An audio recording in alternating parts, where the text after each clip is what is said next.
Եթերում հեռանկարն է, 8-րդ գումարման խորհրդարանը ավարտեց աշխատանքը, սահմանված ժամկետում էլ իր աշխատանքը կսկսի 9-րդ գումարման խորհրդարանը։ Սրան նախորդեց այն, որ օրեր առաջ Սահմանադրական դատարանը վավեր ճանաչեց խորհրդարանական ընտրությունների արդյունքների մասին Կենտրոնական ընտրական հանձնաժողովի որոշումը, մերժելով 7 քաղաքական ուժերի պահանջը։ Այդ ուժերից մեկն էլ Հայաստան դաշինքն էր, եւ իմ զրուցակիցը այժմ Ազգային ժողովում Հայաստան խմբակցության պատգամավոր Եղամ Մանուկյանն է, շնորհակալություն պարոն Մանուկյան մեր հրավերը ընդունելու համար։ Սահմանադրական դատարանի որոշումից հետո ձեր դաշինքը որոշում կայացրեց վերցնել մանդատները։ Եթե չէիք ճանաչում ընտրությունների արդյունքները, ապա ինչու այդպես որոշում կայացվեց։ Նախացան, որ Սահմանադրական դատարանի որոշումից հետո չէր։ Դրան հաջորդեց Սահմանադրական դատարանի որոշմանը հաջորդեց ընտրությունների մասնակից մի քանի խոշոր կուսակցությունների համատեղ հայտարարությունը, որը քաղաքական գնահատականներ տալիս Սահմանադրական դատարանի որոշման։ Պետք է անկեղծ ասեմ, շատ կարևոր է անդրադառնալ Սահմանադրական դատարանի որոշմանը։ Իհարկե որոշումը մեկ նախադասությամբ էր, հետո ամբողջական հիմնավորումներ եւ այլն կլինի, որը 0 կոպեկի արժեք ունի։ Արգելը Քրիստինե, նայեք, ես քաղաքական կյանքում նորելուկ չեմ։ Դեռ ակամայից հիշեցի, որ տարիներ առաջ Դաշնակցության կողմից Լոռիում պատգամավորի ընտրություններն, որտեղ մեր տեխնացուն պարտվեց հանրապետականի, դիմել ենք Սահմանադրական դատարան եւ Դաշնակցության կողմից ես էի ներկայացնում։ Այս տարիների ընթացքում Սահմանադրական դատարանը տարբեր որոշումներ է կայացրել եւ նախագահական ընտրությունների եւ խորհրդարանական ընտրությունների, համաձայն են եղել, համաձայն չեն եղել, արդար են եղել, անարդար են եղել, բայց պետք է անկեղծ ասեմ, 35 տարվա մեջ նման որոշում, որ Սահմանադրական դատարանը կայացրեց, աննախադեպ է։ Դա կոչվում է մանդատագողություն։ Մեր պետության պատմության մեջ այս իշխանությունը իր Սահմանադրական դատարանով մնալու է որպես մանդատագող։ Բոլոր տարբեր վիճարկումների ժամանակ Սահմանադրական դատարան վիճարկել է լցոնում, ESN, վարչական լծակ, ընտրակաշար, բայց այնքան հստակ է, որ անարդարություն է տեղի ունեցել մի ամբողջ ընտրության մասնակից կուսակցության նկատմամբ Բարգավաճ Հայաստանի դեպքով եմ ասում, որ ինձ որ հարցնում են ինչ ակնկալիք ունեք, ասում ժողովուրդ, ես որևէ ակնկալիք չունեմ Սահմանադրական դատարանի, բայց մի հարցում հույս ունեմ, որտեղ մարդկային բանականության եզրագիծն էր, որ ԲՀԿ-ի ստացած մանդատները, քվեները բավարար էին, որ նա անցներ խորհրդարան։ Միայն 2 ընտրատեղամասում չեղյալ հայտարարելով դուրս թողնել ԲՀԿ-ին խորհրդարանին։ Դա շատ նման է, կհիշեք, ընտրություններից առաջ շատ էին քննարկում մոլդովական սցենար։ Մոլդովական սցենարը ինչ էր։ Արևմուտքը աչքեր փակել, ասել էր Մոլդովայի իշխանությունը ինչ ուզում է սարա, ինչ անօրինականություն ուզում է սարա, մենակ դու պետքա վերարտադրվես։ Իդեմ Ռուսաստանի։ Ինչ արեցին, դատարանը մի կուսակցության դուրս թողեց ընտրություններից հետո իհարկե բեկանվեց որոշումը ներողություն, բայց արդեն կուսակցություն չկար։ Ու շատերը քննարկում են, որ այդ սցենարը կգործի Հայաստանում։ Նույնիսկ վերջի պահին, երբ որ Կենտրոնական ընտրական հանձնաժողովում ուժեղ Հայաստանի մասնակցության հետ կապված հարցներ, այդ կասկածը կար։ Բայց Հայաստանի իշխանությունները մոդեռն մոլդովական սցենար արեցին, ընտրությունները անցան, ընտրություններից հետո մասնակից եւ շեմը հաղթահարած Բարգավաճ Հայաստանին ուղղակի 2 ընտրատեղամասում չեղյալ հայտարարելով ընտրությունների արդյունքը դուրս թողեցին։ Կենտրոնական ընտրական հանձնաժողովը ինչ որ բացատրություն տվեց, նաեւ ասաց, որ այ սկզբում դուք ասում էիք, որ այնտեղ զինվորականներ են եղել, ահա դա սկզբից դա էիք վիճարկում, հիմա էլ հենց որ անվավեր ճանաչեցինք դա։ Հիմա որն է ավելի ճիշտ։ Շատ կարևոր են այդ մանրուքները։ Երկուսը նույն դաշտում, նույն ոլորտում են եղել, ցանկացած այդ փաստերն են։ Ուրեմն ընտրությունները գիշերը վերջացել է։ Այդ 2 ընտրատեղամասի հետ կապված դիտորդական առաքելություններից մեկը առավոտվա ժամը 3:40 քանի կարծեմ մոտս կա նույնիսկ իրենց դիմում են ներկայացրել Կենտրոնական ընտրական հանձնաժողով բողոք են ներկայացրել, որ այստեղ խախտումներ են եղել, մեկը դուք դիրքորոշում արտահայտեք։ Երկուշաբթի Կենտրոնական ընտրական հանձնաժողովը դրան չի անդրադարձել, երեքշաբթի չէ, չորեքշաբթի չէ, հինգշաբթի չէ, ուրբաթ մինչև աշխատանքային ժամի ավարտ չէ, բայց այդ ընթացքում, երբ որ վերահաշվարկները տեղի են ունեցել, այն թվերը, որ մուտք են եղել կենտրոնականի կայք եւ իրական արձանագրությունները Բարգավաճ Հայաստանը մեկ էլ պակասող 56-ի փոխարեն 170 քանի քվե հայտնաբերել էր ու հստակ էր Կենտրոնական ընտրական հանձնաժողովի համար, որ ճիշտ արձանագրությունների արդյունքում Բարգավաճ Հայաստանը 4%-ի արգելք հաղթարում է։ Եվ մեկ էլ ուրբաթ երեկոյան հիշել են, որ այդ 2 տեղամասում խախտում կա ոնց որ։ Մի հատ եկեք անդրադառնանք ու շատ պատահական այդ 2 տեղամասի քվեները որտեղ Բարգավաճ Հայաստան բավականին ձայներ տարել, չեղյալ հայտարարելու դեպքում Բարգավաճ Հայաստանը ելի չէր հաղթահարում մի քանի տասնյակ ձայնով այդ շեմը դրա համար կենտրոնական ընտրական հանձնաժողովը 5 օր շարունակ աչքը փակեց այդ խախտումներին եւ միայն այն պահին որ պարզ դարձավ որ Բարգավաճ Հայաստանը 14%-անոց շեմը ԿՊ-ից էլ 3 падգամավոր պակասում է կենտրոնական ընտրական հանձնաժողովը ոնց որ թե որոշել բայց կա օրենք որը հստակ ասում է ընտրությունների վրա էական ազդեցություն ունենալու դեպքում վերահաշվարկ, իսկ ընտրությունների վրա ահռելի ազդեցություն ունի։ Նախ մի ամբողջ կուսակցություն դուրս է մնում խորհրդարանից։ Խորհրդարանում ձայների, քվեների, մանդատների հավասարակշռությունը խախտվում է։ Դիցուք մի մանդատ ավելանում է ուժեղ Հայաստանին, մեկը Հայաստան դաշինքին, 3-ը քաղաքացիական պայմանագրին եւ մի ամբողջ ֆրակցիա դուրս է մնում, որը էական ազդեցություն է։ Հիմա առաջ անցնելով իրավական գործընթացը այս պահին ավարտված է Սահմանադրական դատարանի հետ կապված եւ ըստ էության քաղաքական դաշտ է տեղափոխվում ձեր պայքարը, հա, ինչպիսին է քաղաքական դաշտ մեղ կա ասելը։ Մեր երկրում քաղաքականությունը չի պայքարի դաշտը, այլևս առանց խաղի կանոնների ուղղակի կռիվ է գնում։ Եվ այս երկու օրը երեկվանից այն ինչ որ տեղի է ունենում ՍԴ որոշումը Բարգավաճ Հայաստանին դուրս թողեցին խորհրդարանից եւ մի քանի օր անց միանգամից հիշեցին Նիկոլ Փաշինյանի նախընտրական քարոզարշավի հետ սպառնալիքը բոլորի տունը զրկելու եմ, բռնելու եմ, նստեցնելու եմ եւ մոռացան քրեական օրենսգիրքը Հայաստանի Հանրապետության սահմանադրությունը ամեն ինչ մոռացան եւ 3 Հայաստանի ամբողջ իրավապահ համակարգը ուղղակի ողբերգությունը հազարավոր մարդկանց լցրեց տնտեսվարողների դռները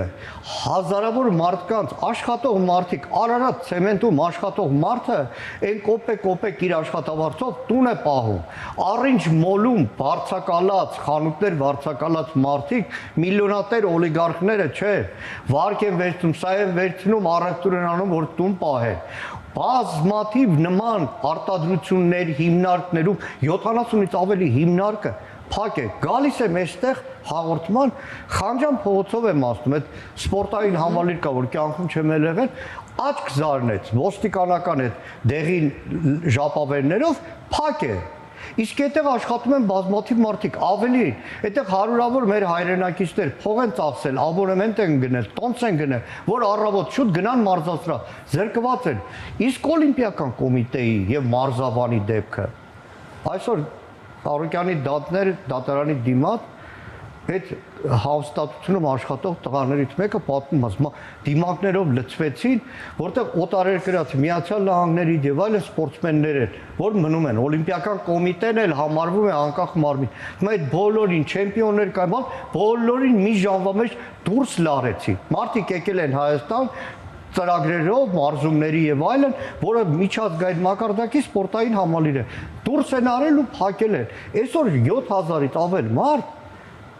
գործազուրկ է դարձել ուղղակի Նիկոլ Փաշինյանի կամայական որոշմամբ իրավաբանություն չկա որտեղ եթե այն մեղադրանքը որ ներկայացրել են Գագիկ Ծառուկյանին կոնկրետ ինչ որ ընկերության լավ այդ ընկերության հետ կապված թող իրավական թեև կրկնում եմ չկա այդտեղ իրավական գործընթաց բայց 70-ից ավել ձեռնարկություն ցուցադրավոր փակեց այսօրվա դեպք ասեմ 10 օրից փարավոն ռեստորանում հարսանիք էր նախատեսված Սիրելի հեռուստադիտող, բոլորդ էլ գիտեք, հարսանիքի համար կես տարի առաջ են պատմում։ Փարավոնը փակ է։ Մի հայկական ընտանիք իր հարսանիքը 10 օրից չի կարողանալու անել եւ վստահաբար որևէ ուրիշ դալի չի կարողանալու գտնել։ Այդ մարդ ես վերանում եմ քաղաքականությունից։ Իմ դեմ դիմաց կանգնած է մեր հայրենակիցը մարդկային ճակատագրեր, որ այսօր Արարատ ցեմենտը եթե պարապուրտի է Արարատյան դաշտավայրի, Արտաշատի, Արարատի մեր հարյուրավոր հայրենակիցներ տուն չեն կարող ամսվա վերջ փող տանը։ Հիմա անդրադառնանք խորհրդարանական աշխատանքին, հա, ի վերջո շուտով կսկսի 9-րդ գումարման խորհրդարանը, հիմա Հայաստան դաշինքի, հա, այդ դեպքում Հայաստան խմբակցության անելիքը ո՞րն է լինելու։ Ինչպես եք պատկերացնում։ Դուք նախորդ խորհրդարանում եք եւ հիմա։ Մանդատ վերցնելու, որ այդ ամբողջ հայտարարության ամենաքիչ կարևորն էր, դա ուղղակի գործիքներ դիտվել, հստակ մի քանի արձանագրումներ կային։ Սահմանադրականության պաշտպանություն, Հայաստանի Հանրապետության Սահմանադրության անկախության հռչակագրի պաշտպանություն եւ թույլ չտալ այս իշխանություններին, որ Ադրբեջանի պահանջով, Ադրբեջանի խոսքով ապագայում ձևախեղի Հայաստանի Հանրապետության Սահմանադրությունը։ Իմ երիտասարդության, մեր 100 հազարավոր հայրենակիցների երջանկության, ուրախության, պայքարի, զրկանքի, անկախության հռչակագիրը դուրս չհանվի Հայաստանի Հանրապետության Սահմանադրությունից։ Երկրորդը հայ առաքելական եկեղեցու պաշտպանություն, մեր ազգային արժեքների պաշտպանություն։ Այն եկեղեցի, որի դեմ պայքարը քաղաքացիական պայմանագիր կուսակցության նախընտրական ծրագրում է, ոչ թե մի հատ հայտարարություն է, մի հարցազրույցի դրվագ է, այլ իրենց նախընտրական ծրագրում։ Իհարկե քարոզարշավին խուսափեցին, վախեցան այդ թեման շատ արտարծել, որտեղ դա դիպչելու էր ամեն հավատացյալ հայի կամ ազգային հայ, նույնիսկ եկեղեցի ցայցելով հայի սրտին։ Մյուսը քաղբանտարկյալներ, այսօր մեր երկրում օրերս ընտրարշավի հետ կապած տղեկից մեկին տարել են Չոբանկյարը, Արմավիր քրեակատարողական հիմնարկ։ Նախապես զանգել էին, որ գնայի այցելության, ասացին տեղ չունեն։ Հետո հասցրել էին Արմավիր քրեակատարողական հիմնարկ, որը ամենամեծն է Հայաստանում, մոտ 1250 կալանավորի տեղ կա։ Տեղ չէին ունեցել, հետ էին ուղարկել ու բարաշել։ Ակեն չեմ ասում բոլորը քաղբանտարկյալ են, բայց բազմաթիվ հարյուրավոր մարդիկ անցնող տարիներին, բայց այս ընտրարշավին առավել ևս ձերբակալվեցին ուղղակի քաղաքական հետապնդումների պատճառով։ Հիմա էլ նույն Անդրանիկ Թևանյանը, այն ինչ որ ներկայացնում են, ես այդ խորհրդարանում եմ եղել, ներկայացնում են իբր ռուսներին փոխանցել է տեղեկություններ ազգային ժողովի փակ նիստի։ Ես այդ նիստի մասնակից եմ եղել, դեռ ավելին մենք ենք նախաձեռնել այդ նիստը։ Մենք էինք պահանջում, որ բաց նիստում այդ քննարկումը լինի, քաղաքացիական պայմանագիրը քվեարկել, որ փակ պետքա լինի։ Հետաքրքրության համար ես որ հիշում եմ այդ նիստը, որտեղ դուրս ենք եկել, ասում ենք որևէ գաղտնի բան չեն ասել։ Այդ նիստից կես ժամ հետո հայտարարությունների ժամին 3 րոպեանոց ելույթումս կետ ասել եմ այդ նիստում ինչ ա եղել, ասել եմ ժողովուրդ ջան, ոչ մի գաղտնի բան չի եղել։ Հիմա Անդրանիկ Թևանյանին հայրենիքի դավաճանությունը պահում են ԱԱՑ մեկուսարանում։ Ու այսպես շարունակ քաղաքական հետապնդումներ, Բաքվի բանտում գտնվող ռազմագերիներ, երկրում անարդարության վերածում, որի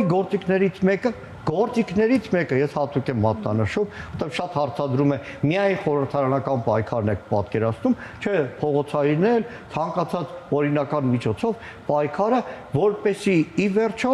մեր երկիրը ազատագրենք այս իշխանություններից։ Պարոն Մանուկյան, նախորդ խորհրդարանում ավելի շատ էին падգամավորները Հայաստան խմբակցության եւ այս մեկում ավելի քիչ են։ Եվ մյուս կողմից դուք ասում եք, որ քաղաքական դաշտ չէ, այլ մարտեր առանց կանոնների են վարվում այստեղ։ Նման պայմաններում ինչպես է արդյունավետությունը։ Այստեղ էական չէ, գեղարվան падգամավորը չի, հիմա դե դուք ինստիտուցիոնալ հիշողություն ունեք նաև այս խորհրդարանում մի քանի կարևոր բան կա։ Ընդդիմությունը շատ ավելի ներկայացվածություն ունի խորհրդարանում եւ երկրորդը քաղաքացիական պայմանագիրը ունի սահմանադրական մեծամասնություն, որը էապես ազդում են բոլոր գործիքների կիրառման վրա, որ քաղաքացիական պայմանագիրը անցնող 5 տարիներին կիրառել է։ Դա ընտրություններ են, նշանակումներ են, հանրաքվեի նախագիծ բերելն է, սահմանադրական օրենքներ փոխելն է։ Այսինքն այս բոլոր գործիքների քաղաքացիական պայմանագիրը նաև ենթադրում եմ 5 տարվա մեր քաղաքական պայքարի արդյունքում քաղաքացիների տեսակետների փոփոխման արդյունքում քաղաքացիական պայմանագիրը զրկվել է դրանցից։ Պատահական չի այս մի քանի օրերին ափալ-թափալ կներեք այդ բառի համար ինքը ուրիշ ձև չկա, էլի հապշտապը մի քիչ այն չի։ Բերեցին մի սահմանադրական ընտրական օրենսգիրքը փոխեցին, սահմանադրության դեմ որոշում կայացրեցին Հայաստանի Հանրապետության քաղաքացիներին տարբերակելով դու կարաս ընտրության մասնակցես, չես կարող ընտրության մասնակցել, որովհետև հասկանում են, որ հաջորդ խորհրդարանում այդ փոփոխությունը այլևս չեն կարող անել, որովհետև սահմանադրական օրենք է։ Ու այդպես բազմաթիվ սահմանադրական օրենքներ, որ անցնող 5 տարիներին երբ հավեսները տալիս էր, երբ պաշտները բացում էին, մի օրվա մեջ ստորագրությունները հավաքում փոխում էին։ Այս խորհրդարանում դա ուղղակի հետնալությունից ձգվել է։ Այն հիմնավորումը, որը բերվել է դրա համար, տեղին չէ, չեք ընդունում այդ հիմնավորումը։ Ի վերջո հիմնավորմամբ է որոշ օրենքներ բերվել։ Նայեք, շատ չոր հստակ եմ ասում։ Հայաստանի Հանրապետության Սահմանադրությունն ասում է. Հայաստանի Հանրապետության համապետական ընտրություններին եւ հանրակրվերին իրավունք ունեն մասնակցելու 18 տարի լրացած ՀՀ քաղաքացիներ Չի ասում քաղաքացին, որի մի աչքը լավ է տեսնում, մեկը վատ է տեսնում, մեկը Հայաստանում է ապրում, մեկը Հայաստանում չի ապրում։ Ընտրական օրենսգրքում է արձանագրում, որ Հայաստանում ընտրություններին կարող է մասնակցել Հայաստանում գրանցում ունեցած ՀՀ քաղաքացի։ Իրենք վերել են փոխել են, ասում են, որ հանրային ծառայություն եթե իրականացնում են, այսինքն դեսպանատներ եւ այլն, եւ ուսման նպատակով արտերկրում գտնվողների վրա բացառությունը։ Մենք բերեցինք բազմաթիվ փաստարկներ։ Ես բերեցի փաստարկ հայ սպորտսմենների վրա։ Նույն ֆուտբոլիստներ, որոնք ներկայացնում են Հայաստանի ազգային հավաքականը, բայց լեգիոներն արտասահմանում են իրենց մարզական կարիերան շարունակում, բայց ներկայացնում են հպարտությամբ մեր հավաքականը։ Իրենք զրկված են այս օրենքով։ Երաժիշտներ, բժիշկներ, հազարում տեսակ մարդիկ եւ վերջապես մենք Մարսի վրա չենք ապրում, մենք ապրում ենք Հայաստանում, մենք մեր հարազատություն, մեր բարեկամություն, մեր հատկապես որոշ Գեղարքունիքի մարզի շրջաններ, որտեղ արտագնա աշխատանքը լավ օրից չի։ Հիմա հորինել են թեզ։ Պետք է քաղաքացին ապացուցի իր եւ պետության կապը։ Ասում լավ, մարդու ամբողջ ընտանիքը այստեղ է։ Մայր, հայր, հարազատների, պապու, տատու, գերեզման այստեղ է։ Տունը վերանորոգում է այստեղ։ Դուք ո՞նց եք չափում։ Եվ մի եզրակացության էին ես ու Քրիստինե Վարդանյան, եկեք օրենքը փոխենք, գրեք ընտրություններին կարող են մասնակցել միայն ԿՊ ընտրող քաղաքացիները։ Եվ հիմա պատրաստում ենք ու ասացինք ի սկզբանե, սա հակասահմանադրական է։ Իրականում տեսեք նաև կարևոր մի բան, անկյունաքարային փոփոխություն արեցին։ Որևէ մեկի հետ չխորհրդակցելով դրա համար պատական չէ Հայաստանի բոլոր հասարակական կազմակերպությունները անկախ են բանից արևմտամետ են, ոչ արևմտամետ են, ի սկզբանե հայտարարեցին, որ ժողովուրդ այս նախագիծը նախ հանրային քննարկում չի անցել, մի անգամ մի հատ ՀԿ-ի կազմակերպած բանավեճի եմ, ես ու ԿՊ-ից մի պատգամավոր մասնակցել եւ երկրորդը բոլոր ՀԿ-ները ասեցին, որ սա հակասահմանադրական է։ Դերևս վերջին հարցը։ Երբ սկսի աշխատանքը 9-րդ գումարման խորհրդարանը ձեր ամենաառաջին անելիքը, նախաձեռնությունը եւ այլն, եւ արդյոք կա ինչ-որ հարց, որի շրջանակում կարող եք կառավարող ուժի հետ համագործակցել։ Տեսականորեն օրինակ։ Պետք է համոզեմ վերադառնան ազգային ժողովի պատգամավորների նախկինի երթումին։ Վերջին պահին